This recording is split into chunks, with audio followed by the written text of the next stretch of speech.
Broadcasting live from the Newsmax studio in New York City, here is Steve Malzberg. Don't tell me words don't matter. I have a dream, just words. We hold these truths to be self-evident, that all men are created equal, just words.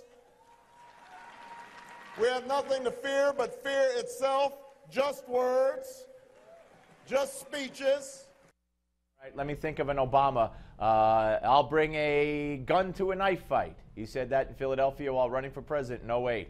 Just words. Anyway, Rich was brilliant in pulling out that soundbite because Tom Rogan, columnist for the UK Daily Telegraph and National Review, who joins us, has a column, and it's called Just Words, Just Words. Hello, Tom. How are you? Good to be with you, Steve. Thank you. My pleasure.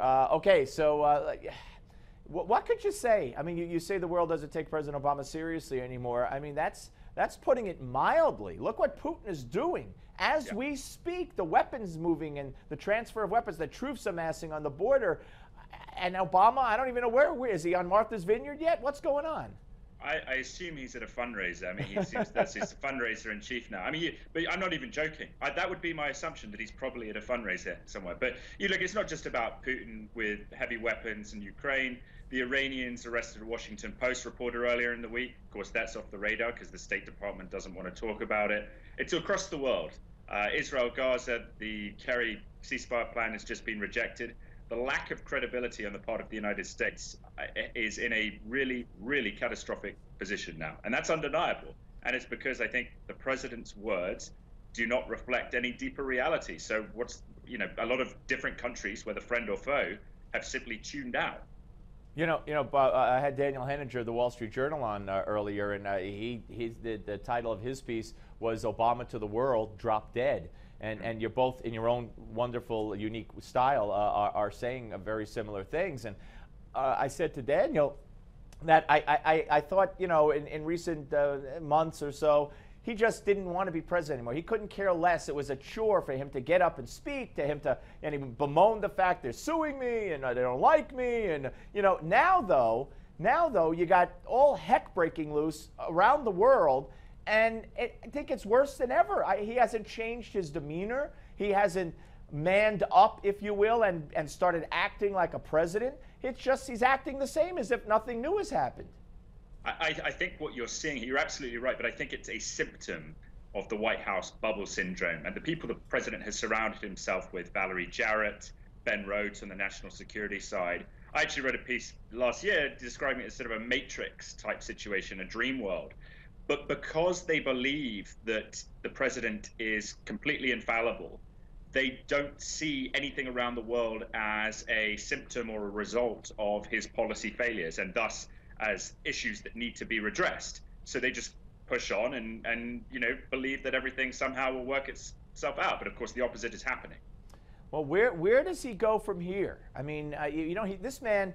He's not done in January, unfortunately. He's got 2.5 years left. And if you think he's contentious now, and if you think he's, lashing out now at a Republican House, wait till, if it happens, the Senate goes Republican. To me, he's hoping and praying it does, so it'll give him even more ammunition to attack, and act on his own.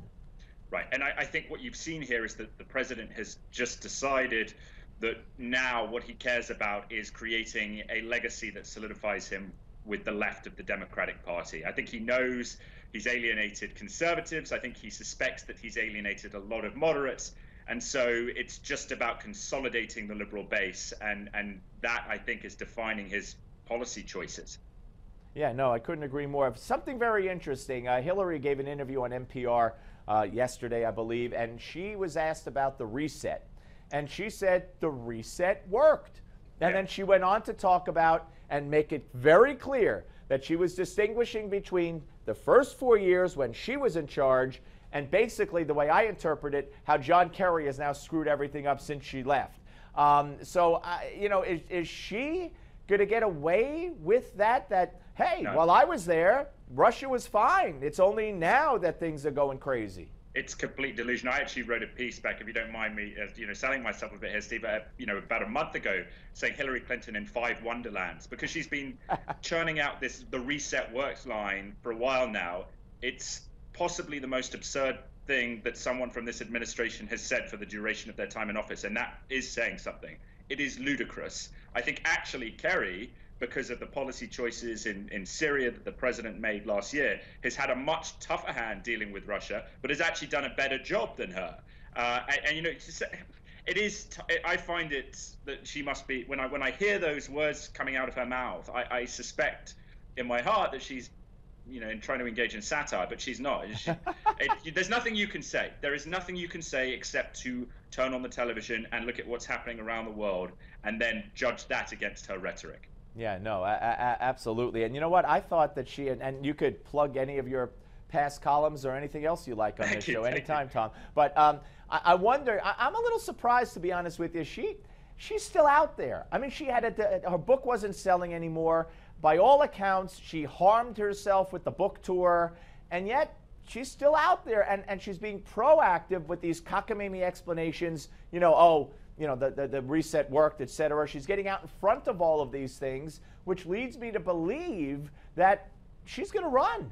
Oh, I don't think in my mind, I am 95% sure she'll be running. Just the amount of interviews she's been giving, the traveling around, the statements that she's actually coming out with in terms of talking to the press, hedging on certain things, portraying herself in a particular way, that I've clearly targeted it at 2016 rather than now. There are things she could say now that would make herself do better in the short term, were she not running for president, but she's not. She's trying to push herself towards 2016. But again, it shows that she's a product of this administration, because she really is in her own bubble as well, that she doesn't understand how ludicrous things sound. When she was making that comment about how her and Bill didn't have much money, and she doubled down on that, and then she tripled down on that. Yeah. And people, for a basic PR person, this is communications 101. Just stay quiet, back off. But they doubled down on stupidity. Yeah, and then Bill Clinton came out and said, well, technically she was right. So you're right. It doesn't make any sense the way they're going about it. Anyway, Tom,